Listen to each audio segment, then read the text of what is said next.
Aupa, mediante esta presentación vamos a explicar el tema de la forma jurídica de la empresa. Bueno, aquí tenemos un pequeño resumen y unos enlaces que veremos más tarde. La primera forma jurídica es el empresario o empresaria individual, más conocido como trabajador o trabajadora autónomo. Básicamente es una persona física que ejerce una actividad profesional con ánimo de lucro. No existe diferencia entre la persona física y la empresa, es decir, la persona es la empresa. Su responsabilidad es ilimitada, es decir, atenderá las necesidades de la empresa con sus bienes personales. No hay un capital mínimo para la constitución de la empresa. Debe darse de alta en la Seguridad Social en el régimen especial de trabajadores autónomos. Tributará mediante IRPF y no debe inscribirse en el registro mercantil. Esta forma jurídica es bastante sencilla y rápida para comenzar con la actividad económica. Otro tipo de sociedades que no están reguladas por la legislación mercantil, digamos, son la comunidad de bienes y la sociedad civil. Básicamente las dos son un contrato privado en el que varias personas aportan capital con el objetivo de tener unas ganancias. En ese contrato privado es suficiente que aparezca el número de socios y la identidad de cada uno, la aportación que hace cada socio y la forma en que se distribuirán las pérdidas y las ganancias. No es necesario inscribirse en el registro mercantil. La diferencia entre sociedad civil y comunidad de bienes básicamente funciona muy parecido, pero es que en la sociedad civil sí tiene personalidad jurídica.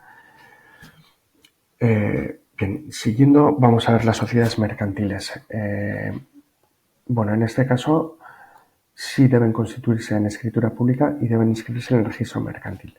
Por una parte tenemos las sociedades personalistas. En esas sociedades la identidad de la persona es más importante que la aportación económica que haga el socio. Tenemos la sociedad colectiva, que puede ser, por ejemplo, un gabinete de abogados, o la sociedad comanditaria simple. En este tipo de sociedad la principal característica es que hay dos tipos de socios, los colectivos y los comanditarios. Unos aportan capital y trabajo, otros solo capital. Los primeros, su responsabilidad será subsidiaria, personal y solidaria. En cambio, en las de los socios comanditarios, la responsabilidad será limitada. Bien, otras sociedades mercantiles son las sociedades capitalistas. En este caso, la aportación que hagan los socios es más importante que su identidad. Por una parte tenemos la sociedad de responsabilidad limitada. Sus características son que el capital mínimo son 3.000 euros, que el capital social mínimo para constituir este tipo de empresa son 3.000 euros distribuidos en participaciones. La responsabilidad de los socios será limitada. Debe constituirse en escritura pública y debe inscribirse en el registro mercantil. Tributará mediante el impuesto de sociedades. Otras sociedades capitalistas eran la sociedad anónima. El capital social mínimo para constituir este tipo de empresas es de 60.000 euros, que estará distribuido en acciones. La responsabilidad de los socios será limitada. Al igual que la anterior, hay que inscribirla en escritura pública, inscribirla en el registro mercantil y también tributará en impuesto de sociedades. Por último, veremos otra, la sociedad comanditaria por acciones. Es una especie está entre la sociedad comanditaria simple y la sociedad anónima. Tiene un capital mínimo de 60.000 euros distribuido en acciones. Como en la anterior sociedad, la responsabilidad de los socios será personal, al menos en el de un socio colectivo, y limitada para los comanditarios.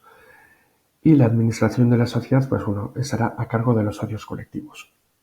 Estas son las principales características. Por último, tenemos sociedades mercantiles, que en este caso la aportación de los socios, son sociedades que se rigen para tener trabajo, por así decirlo. ¿Vale? Pueden ser sociedades laborales, cooperativas, etcétera. Por una parte tenemos las más habituales son las sociedades laborales, que pueden ser una sociedad anónima laboral o sociedad limitada laboral, y las cooperativas. Y por último, aquí tenemos una tabla donde vemos las características principales de estas formas jurídicas y unos enlaces a las páginas de la AMBIDE y plataforma PYME que nos servirán de ayuda con más información. ¿De acuerdo? Y esto ha sido todo.